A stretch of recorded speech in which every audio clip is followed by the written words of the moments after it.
what have your conversations been like with Rushley? Any idea what his status could be? I mean, it's too early to tell. I mean, he's sore. We'll see how he is today. You know, like to see him play Saturday. I mean, he's been playing his butt off for us, so, you know, you don't want to lose a guy who's been playing as well as he's had. But, you know, at the same time, we got to make sure he's healthy. You know, we got, you know, a lot of football still ahead of us. So, and the other guys are pretty good, too. So we trust them guys going in there and play if he can't go. What's the biggest progression been like for Coach Adams up to the top left. Floyd to this point of the season? What have you really seen? Well, I think being patient.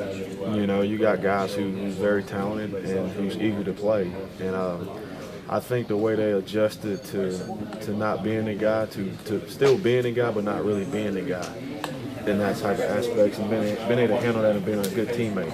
And then, you know, because at the end of the day, you look at it, those guys been playing a lot of plays. You know, when Justin played, him and Russ have been splitting almost identical numbers of plays. And again, Kennedy's starting to really come along and starting to take a lot of reps away from those guys because he needs to play, because he deserves to play. So I think those guys are playing well, and I still think they get better. Each week they get better and better, you know, and they're getting close to making some long runs. You know, all three of them been really close to hitting some big runs. I mean, it was a lot of third down runs. This last game, probably the most big plays, explosive plays we had in the game out of that group. So, you know, it's a process, and it's going to come. I'm sure as a player and as a coach, you've had disappointing losses, like something like last week where you break that undefeated start to the season. You know, what's maybe the biggest challenge in getting yourself refocused, or, you know, what kind of memories, I guess, can you share with these guys to get them past that one and refocused? Well, I think, you know, Crawford put it best. He told the guys at the end of the game, and especially guys on offense, listen, I lost one game last year and we still won a championship.